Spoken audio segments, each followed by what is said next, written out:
Welcome to Evolve Bros Recruiting Reaction. I am excited about the class that Josh Heupel and staff pulled in today. It was a great day, not only from a overall depth perspective, but it was obvious that this coaching staff prioritized toughness and activity. And we'll talk a little bit more about that in a second. But they wanted kids who exhibited a lot of toughness in how they played, and played with great speed and great agility. That came through in the entire recruiting class, including the guys that we've brought in so far in the portal. I want to start with the 4 portal guys that we've brought in so far. I think Josh Heupel and staff have done a fantastic job there addressing some needs. Clearly, we're going to have some more. They're in the mix for several high-profile players. But today, maybe the biggest signing of the entire day wasn't the recruiting class. It was linebacker Keenan Peely, who is a 3-year starter at BYU. This past year, he was named their defensive captain. He was a preseason All-American by several media outlets going into this past season and got injured early in the year, missed most of the year. But he's a guy with a lot of Power 5 experience. In 3 years of starting, he has 190 tackles. And so he flies around, does a lot of things really well. To be honest, he might be better than any linebacker on our current roster, including Jeremy Banks. He's a ball hawk. He's all over the place. He's got the rare ability to not only play inside linebacker and be a run stopper, but he can also play the outside. He has great agility, great speed, can cover in space. He is a massive pickup for this roster. He walks in on day one as an immediate starter somewhere at linebacker for UT, depending on how the other spots shake out. Another huge pickup was McCallan Castles. McCallan Castles is a tight end who originally started at Cal, then transferred to UC Davis. He is currently on almost every NFL team's draft board. A lot of people weren't aware that he was in the mix with UT until the day that he committed, and then it came out that he was a really great tight end player. Has the ability to run block, has the ability to catch the ball in space. He's going to be a massive impact for them. I know the coaching staff is really excited about what he brings to the table and the depth that he helps them create at that tight end position, where they're losing at least Princeton Fant and possibly Jacob Warren. Andre Carrick was another big signing out of the portal. He's a offensive lineman from Texas. It'll be interesting to see where he fits into Tennessee's overall offensive line scheme.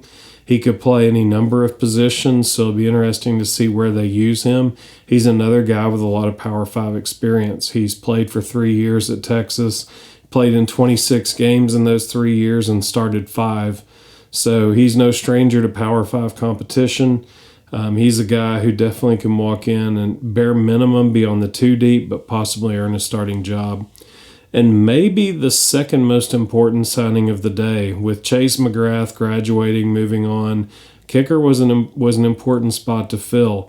And this staff was able to go out and convince Charles Campbell, who's a Tennessee kid, to come home. He's been the starting kicker at Indiana for the last couple of years. He's currently 8th in program history for field goals made. His career long is 55 yards, and he's had a very strong career at Indiana. And so he walks in as the day one starter as kicker, which is a huge positive, not to have to rely on true freshmen or unproven sophomores in what can be very high-pressure roles in the SEC. So huge pickup there. Let's start on defense with our signing class. I really like this signing class. I think this is an impressive group of kids. I think this group fulfills a lot of needs. I'm not sure the staff is done. We may have a few more sign in the next signing period, and I think they'll watch and see how the transfer portal shakes out. We had 29 guys between high school and transfers commit or sign to Tennessee today. And, a lot of people hear that number and they immediately revert back to the old policy. But the new policy that went into effect this year is there are no limitations on signings. It's the limitation is you have 85 scholarship players. So whatever you need to do to fill that 85 kids is completely legal to do. So don't be surprised if we see teams signing 30, 35, 40 kids this year. If Deion Sanders really does say what he said he was going to do, or does what he said he was going to do with his roster, technically he could cut all 85 players at Colorado and go sign 85 new ones between high school and the portal. So all of that is free game now. So there will be some shakeout there. I think the coaching staff will probably hold a few spots until after spring practice to see, number one, who on their roster decides to enter the portal at that point. But then number two, who on other rosters decides to enter the portal. You have a lot of new coaches all over the country this year, and sometimes that doesn't work out, and players can see early in spring practice that this isn't a good fit for them. So I wouldn't be surprised at all if we sign several more guys. So let's go to today. I love this class. I think it might be the best class we've signed in 15 years. And I know to some people that might sound crazy because we've had classes that had Derek Barnett and guys like that, Jalen Hurd. We've had some impressive classes. But this class just feels different. And when you watch the film, I'm not a stargazer. I don't like all the recruiting services. I'm going to tell you what their rankings are in those services, but I'm not a fan. I think the eyeball test is the most important test. And I think people who award a lot of those stars don't necessarily always know what they're looking at. And so they're making a guess about a high school kid. But I think Josh Heupel and staff did a fantastic job of identifying guys that fit in one of two buckets. They were either going to be immediate impact, walk on campus, day one, I'm pushing for a starting job guy, or this is a kid that we can develop for a year or two. We can add some mass, we can add some speed, and this kid's got a frame to where he's going to develop into something really impressive. So I think they've got a nice mix of both, creating depth at every position. So let's start on defense, and everything starts in the SEC on the defensive line, so let's start there. The first guy is Caleb Herring. Caleb's a Tennessee kid. He's the number one player in the state of Tennessee. Caleb's a difference maker. He is the number 4. He's a 4-star athlete. He's the number 75 overall player in the country. He plays a hybrid outside linebacker defensive end. He's a freak athlete who will remind a lot of people of Javon Curse. He's not as big as Curse was, but he gets around the edge. He's got explosiveness off the edge that is not normal. And he's got the ability to do a lot of things, both defending the run and dropping into pass coverage that surprise people. So Caleb Herring is a huge get in a huge position of need. He can play a lot of different positions, from outside linebacker to edge rusher to defensive end. He can do a lot of things, and he will be an immediate impact guy. David Hobbs is the 5-star defensive lineman. He's number 20 overall in the country, number 1 player out of North Carolina, and number 3 defensive lineman nationally. David Hobbs is just flat out a stud. I mean, that's all you can say about him. This is a typical defensive lineman who's a baller, who wants to play for Rodney Garner, wants to get better, knows he's going to the NFL. David Hobbs might be a day one starter. He is a difference maker who will walk in and he will push for a starting job right away, and he will absolutely be in the 2 deep. He's way too talented. You just can't keep that kid on the sidelines. The other thing that's really impressive about David Hobbs, for his high school, David is 6'4", 285. Typically plays any of the interior line positions. He played tight end for his high school. And it wasn't a run-blocking tight end. He actually ran routes and caught balls. So he's insanely athletic for a guy that plays his position. That will bode well for him in the SEC. He's an agile kid, and it's rare to see a freshman with that kind of size and that kind of mean streak who also has agility. Arian Carter, a lot's been made out of Arian recently. Just last week, he committed to Tennessee. over Alabama and Ohio State. Everyone was making a huge deal over Arian.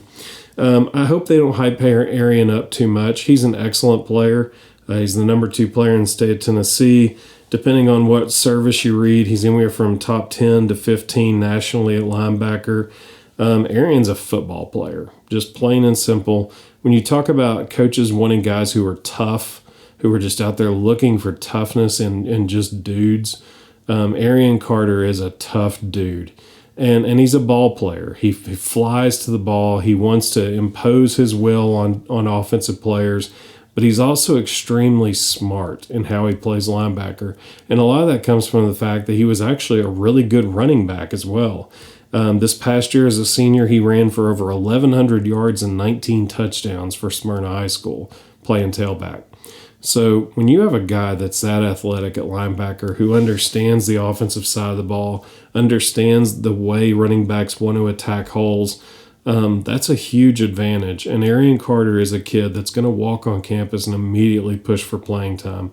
Now, because of Keenan Peely, and depending on what happens with Aaron Beasley and a couple other linebackers, Elijah Herring, it'll be interesting to see how Arian fits into that mix.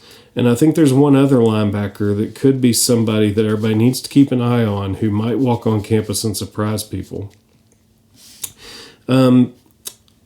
Jack Luttrell is going to be playing safety. Jack is a 3-star. I've had the privilege of watching Jack in person many times. Jack is a freak athlete. He is one of the fastest human beings you will ever see, and it's football fast. His speed translates to the field.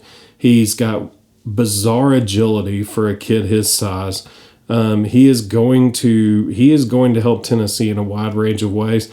I would not be shocked at all to see him returning kicks. People will be stunned at how quickly he hits holes and how quickly he can get through into space. His senior year in high school, he averaged 32 yards a kick return. You would think people would stop kicking to him, but somehow they just kept doing it. He's a kid that's an absolute burner. They love his toughness. Again, another kid with toughness. Jack was one of the first guys in this class to commit, might have been the very first guy to commit, and he has stuck with Tennessee for 18 months ever since that day. Jack is a kid who might redshirt his freshman year. It'll be interesting to see how they navigate that. With Tank McCullough coming back, they don't technically need him yet, and they might use D. Williams as a kick returner, so that would make Jack not as necessary in that role. But if they do decide to play Jack, they decide to, maybe even turn him into a star, let him be a kick returner. He's a guy that can do a lot of interesting things and could be somebody that people are stunned by. Just a 3-star coming out of high school. Again, not a fan of stars. I think Jack was very much underrated, and it would be interesting to see what happens with him. The next 3 guys are all defensive linemen. One's a local prospect, 3-star, Trevor Duncan at Knox Catholic. Trevor's a great player, huge kid, big frame. It'll be interesting to see. He was actually selected as the top college prospect in the city of Knoxville, which is a big deal because there's a lot of Division I signees coming out of Knoxville this year. I think they will use Trevor as a depth kid. I think he's one that they would like to redshirt and grow him and grow his speed and agility so that he can he's got the uncanny ability to play probably 3 different spots on the defensive line. And that versatility is really important when you're building depth. So I think they might try to redshirt him, get a little more size on him. He's a huge kid, but he looks like he's still growing. Probably try to add a little bit of speed to him as well. But I believe Trevor Duncan's a kid that 2 years from now, people are watching him going, oh my gosh, that's Will Overstreet. He's a high motor kid who's going to give you everything he has. He's always going to seem to be around the ball. He's a kid that I think is going to be a major player in this defense down the line. And I think the coaching staff's really high on him. Another kid that's kind of similar is Nathan Robinson, another 3-star defensive lineman, extremely athletic, bizarrely athletic for a kid his size. But he's definitely one that I think they want to redshirt. put some mass on him, add probably 10, 15 pounds. Again, because of his athleticism, he can play a lot of different positions on the defensive line, and Rodney Garner loves guys like that. He likes to be able to rotate people around, move people around, create mismatches against different offensive linemen. It's a guy who down the road I think could be a major player for them. 4-star defensive lineman, really probably just defensive end, Shondavian Bradley. Shondavian is a player. That's all you can say. This is a guy, a lot of people really like Joshua Josephs this year. Shondavian's a bigger, stronger Joshua Josephs. He is a fast kid. He's a kid who loves contact. He loves inflicting pain. He likes flying in the backfield and blowing people up. And there's certain situations when you need guys like that. When you're playing a zone read team, the fastest way to make people hesitant run the zone read is go just demolish the guy with the ball. And that's Shondavian Bradley. That's who he is. He's the number 59 overall player in the country. He is a difference maker, and it'll be interesting to see what they do with him this year. It'll be interesting to see how he plays into Joshua Josephs and a guy like Roman Harrison, who technically has another year and can come back. How do you mix all those three guys? How do you get them all on the field sufficiently to be effective? Because all three of them are going to deserve to be out there. Another defensive lineman, 4-star Tyree Weathersby. Tyree is a really athletic kid with a good frame. He needs about 15 to 20 more pounds, but he plays fast and he plays angry. And I think he's a kid that Rodney Garner's probably really high on. He's the 128th overall nationally, not defensive lineman, but number 128 overall nationally, which is odd for a kid that plays defensive line at 250. But it speaks to how he wreaks havoc. He is a speed kid off the ball. He's explosive. When he gets in a college strength program and adds about 20 pounds, that kid's going to be a monster. He's a kid that can be a disruptor, can play either interior defensive line position once he adds a little weight. Right now he's a little limited. He can probably only play one side. But he's a kid that I know they're really excited about because he plays with fire. He is, of the three freshman defensive linemen, him, Duncan, and Robinson, I think he's probably the one they won't redshirt because they just want his athleticism on the field. He'll probably play a role similar to what Bryson Eason played this year, kind of a extra defensive lineman who can give you some snaps here and there just to spell the main guys. But down the road, Tyree Weathersby is going to be a force. He is a really, really good player. I mentioned another linebacker a little bit ago that I thought was going to be a major force that people probably are overlooking.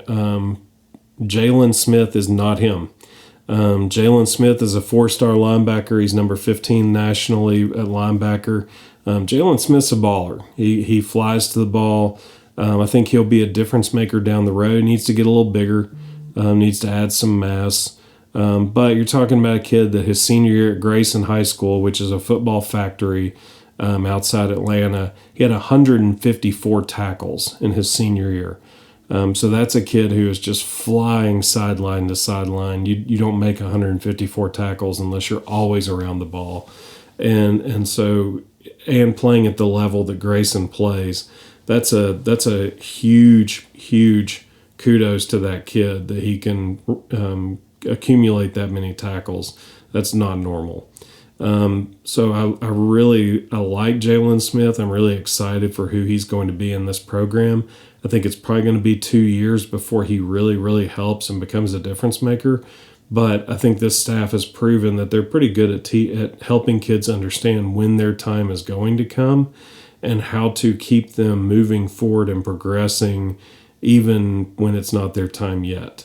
But I think Jalen Smith's a kid that down the road is probably going to be an NFL prospect and is going to be a difference maker in a couple of years.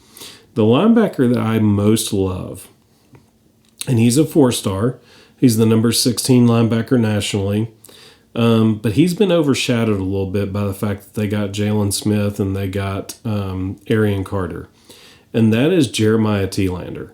I love Jeremiah Telander. He might be my favorite player in this entire signing class. He is an absolute ball hawk. He is game ready right now. The kid looks like an SEC linebacker every time he steps on the field. He flies to the ball. He's got incredible instincts. He reads offenses extremely well. He's from Gainesville High School in Georgia. His team played in the state championship, and in the state championship game, he had 14 tackles, 4 tackles for loss, 2 sacks, and he blocked 2 extra points. That's not normal for a linebacker. Sometimes you'll see some of those stats or a compilation of a couple of those stats. You would never see all 4 of those areas for one guy in a state championship game at a really high level in Georgia. Jeremiah Telander is a guy. He's almost like in the mold of the old Ohio State linebackers that were going to the NFL back in the early 2000s, all the way up through about 2015. Ohio State, it felt like it was putting a steady flow of linebackers into the NFL. Jeremiah Telander looks like every one of those guys. And I'm really excited to watch him play. I think he's going to push immediately for time. It'll probably be mostly special teams because of Keenan Peely. But depending on who leaves, who stays, there could be an opportunity there for Telander to step in and get some snaps. And I think people are going to see right away that kid's a player. I thought the Vols did a fantastic job in the secondary. Again, we already talked about Jack Luttrell. Again, I'm not sure he'll play much. I think they'll probably try to redshirt him this year. But the other 4 guys they signed, Christian Conyer, he's the number 4. He's a 4-star. He's the number 53 corner nationally. But he's actually a kid that they're probably looking at as a hybrid. He can play safety or corner. He is an absolute burner, and he is abnormally fast for a kid his size. He's 6'2", 180. Big physical kid. When he gets in a college strength program, he's got a wide, long frame. He's probably going to add another 20 to 25 pounds. So I could easily see him in a year being 6'3", 200, 6'3", 205. And a kid that, when he's standing at free safety or strong safety, he's an imposing figure. He looks the part. And so I could absolutely see him moving to safety over time, because he's just naturally going to add a lot of mass. But the beauty of that is he is a burner. He will still be able to run well, and I think he's going to have a bright future at Tennessee. Might not be initially this year, but down the road, I think he's going to be a major player for the Vols. A guy who's going to push for time right now is Jordan Matthews. He's a 4-star. He's the number 122 overall national right now. He's the number 16 corner nationally. He is a big, fast, strong kid. Looks the part. Looks like a guy who can walk out right now. Reminds me a lot of Alontae Taylor. Looks a lot like Alontae as far as how he plays and what he looks like when he's playing. But he's absolutely an instant impact kid. He's also a burner. This past year in the 100-yard dash at the state tournament, he ran a 10.6. That is moving. For those of you who don't know, the 100 and 100 times 10.6 is booking. So he's a kid who runs really, really well. Probably more of a run-stopping corner, not really a lockdown type corner, but a kid who likes contact and is very physical and likes using his size and frame to his experience or to his benefit. John Slaughter is a 3-star safety. He's probably a kid that they're going to redshirt. I don't know that they're going to need him this year unless something weird happens. But he's the number 39 safety nationally. He's got a great nose for the ball, loves contact. I could absolutely see him playing either the strong safety or the star down the road, somebody that can help on the run. It would be real interesting and real fun to see Danico Slaughter at the star and John Slaughter at the strong. Having 2 different guys with the last name Slaughter in your defensive secondary is always a nice look. But he's a good player, and he's going to be a depth guy that down the road is going to help significantly.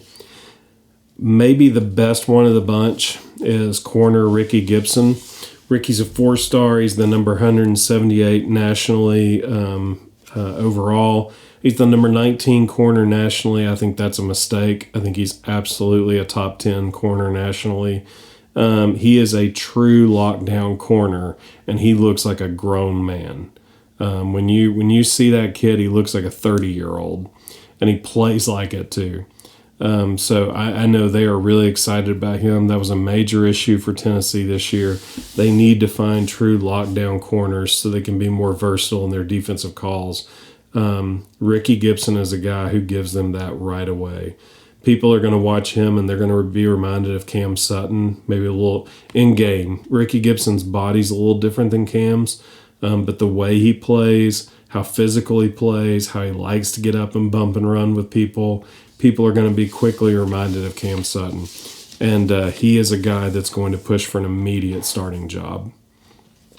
All right, so if that sounded like a lot, it's because it is. Our staff recognized that they needed help on the defensive side of the ball, and they went out in this recruiting class and in these transfers, and they actively attacked that. I feel like they did a fantastic job.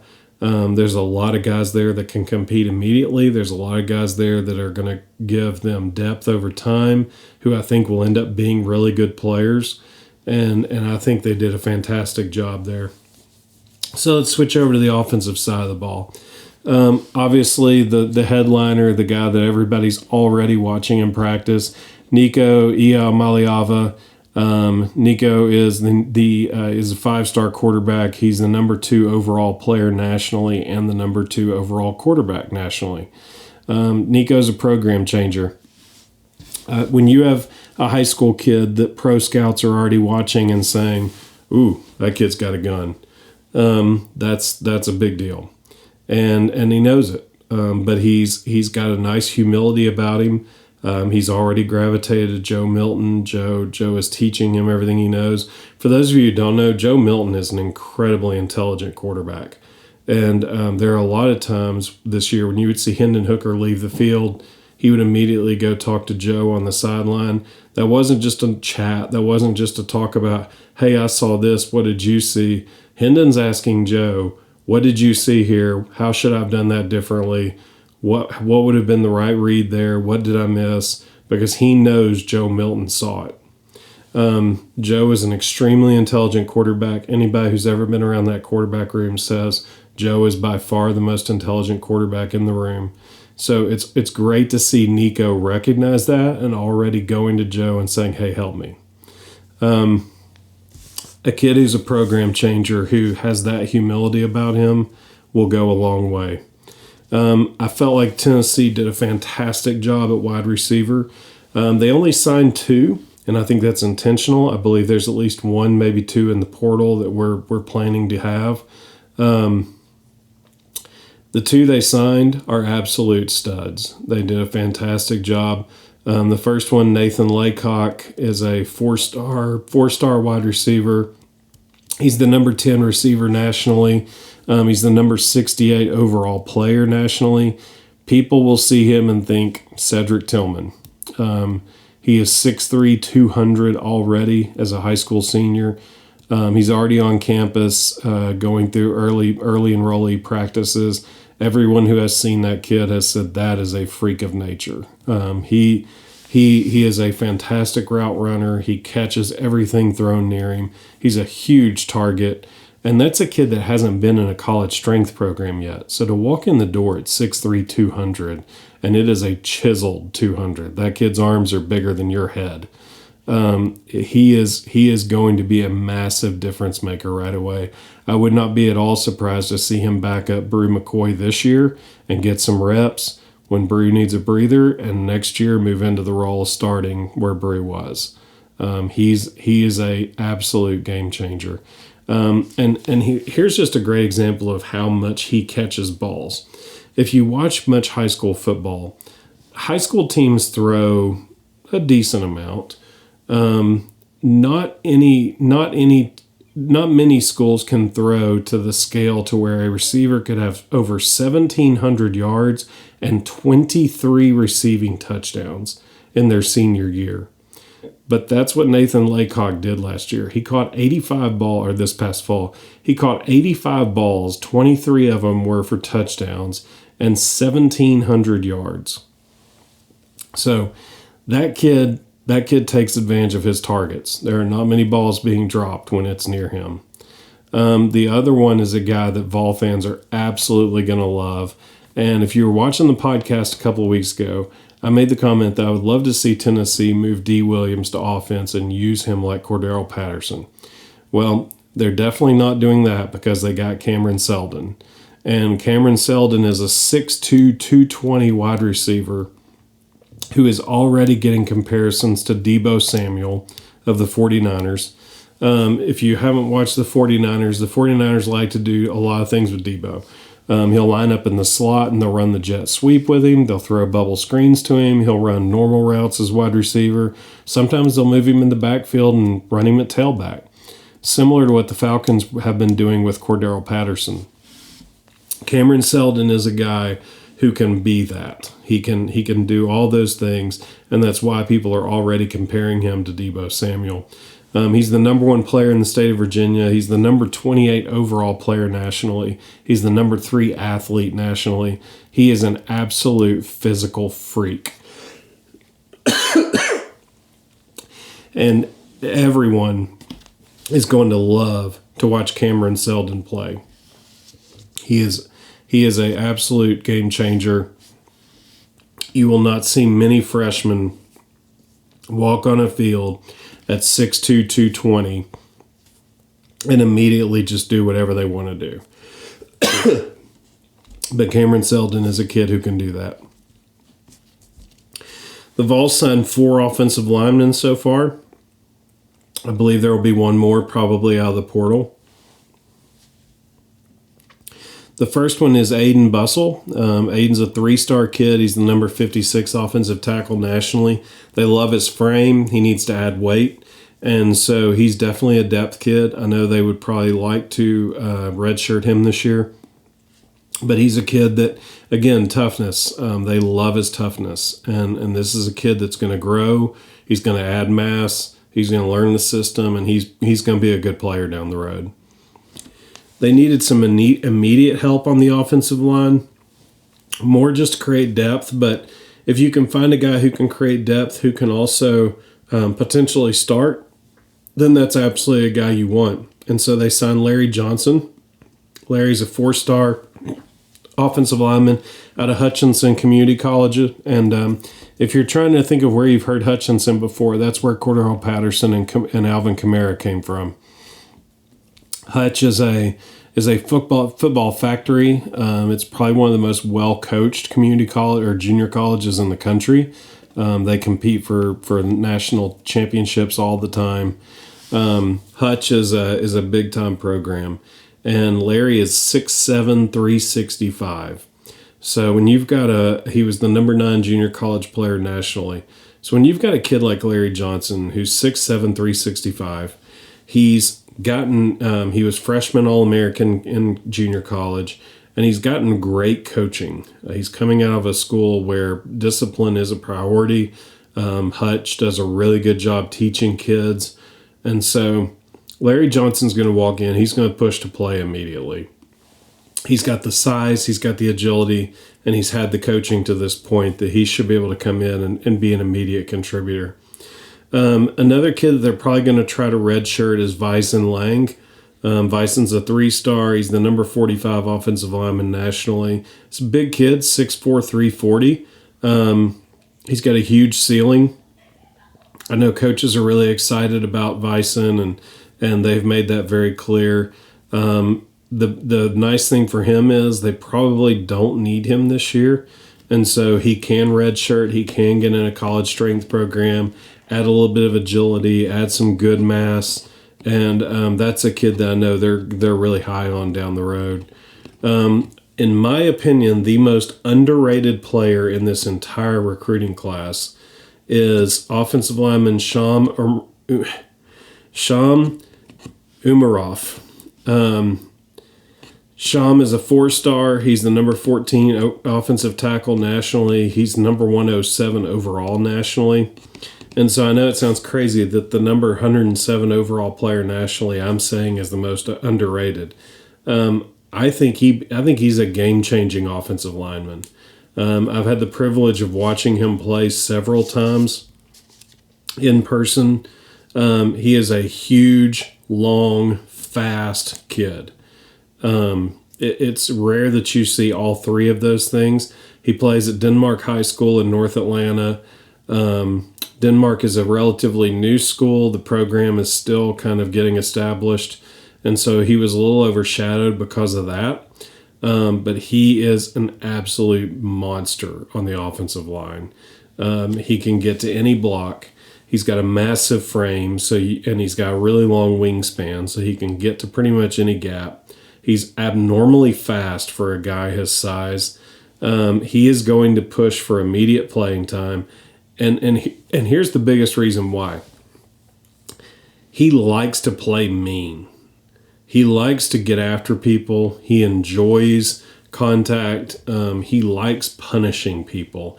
And every coach I've ever known who has watched him has said, "Oh, I love watching that kid play." There's a level of offensive line play that if you are standing out that much, that opposing coaches will repeatedly say, "Oh, I love watching that kid play." You are standing out on tape. You are showing them something that looks different than every other lineman that they've seen on film the entire year.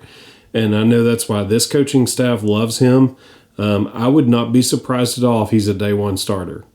I would not be surprised at all if he walked in and won a job somewhere on that offensive line as a true freshman. He has the body to do it now. He has the toughness to do it now.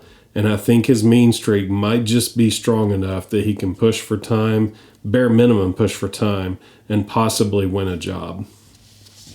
Wide receiver, Nate Spillman is a 3-star kid out of Nashville, Lipscomb Academy. Nate's going to be a great player down the road. He's definitely a kid that they're signing for the future. I'm sure they want to redshirt him this year. He's got a huge ceiling. He's a long, athletic receiver that they can put some mass on and increase his speed just a little bit, and he's going to be a great player for them. I would not be surprised in a couple of years if we're hearing Ramel Keaton comparisons. He's a kid that they're going to try to keep around and develop and turn into a great receiver in 2 to 3 years. Khalifa Keith. Khalifa Keith is a fascinating signing. Khalifa Keith is a 3-star, which he absolutely should not be. He's the number 27 running back nationally. He's 6'1", 225 of solid muscle. He was committed to Kentucky for a long time. He was the number one player on their recruiting board at any position. He was their number one priority. And when Tennessee flipped him, it was a huge loss to Kentucky. They grieved that one. They wanted that kid badly. If you think about the running backs that Kentucky's had over the last few years, Chris Rodriguez being one, but some of the guys they've put in the NFL the last few years, when a kid is the number one target on their board at any position and he's a running back, that kid is a player. And so I'm really excited to see Khalifa Keith in Knoxville. The beauty of this situation, though, is he does not have to play next year. He can redshirt. They don't need him unless they get some injury issues. He can just enjoy growing in a college strength program and getting bigger, faster, stronger. And then the year after, probably moving into a pretty prominent role in the offense. Ethan Davis is a 4-star. He's the number 3 tight end nationally. He's the number 92 overall player nationally. Ethan Davis is going to play right away. He is a difference maker. He's a good run blocker. He's a great pass catcher. He will find a way on the field. They will find ways to get him involved in the offense. He's crazy athletic. He is a guy that they will work into the system as fast as humanly possible. And then our last guy is a preferred walk-on, Max Gilbert. He's actually a 4-star kicker. He's the number 30 kicker nationally. He's from here in Tennessee, Jackson area.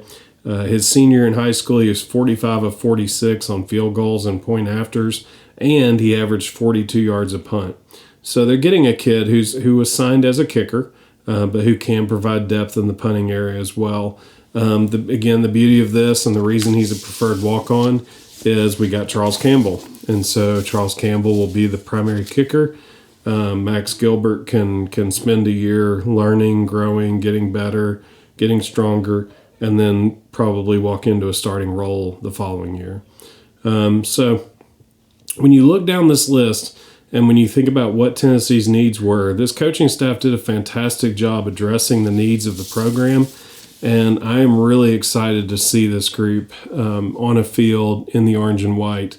I think this might be the best class they've signed in 15 years. And some of them we won't see it immediately. Some of them will be 2-3 years from now when they'll finally step into a role that matters. But I think this is a program-changing class, and I think it's a class that this whole fan base is going to rally around over the next several years. If you've enjoyed this, please like and subscribe. We love to have all of it. If you need your battered Vol Syndrome survivor shirts, you can get them at thevolbros.com. We would love to help you there. If you'd like to see Josh Heupel's recap of this recruiting class, that is on our Twitter feed at thevolbros. And we would love for you to like us on Facebook, Twitter, Instagram. And again, thank you for all of you who watch, and we appreciate you, and we will be back soon. Have a great day.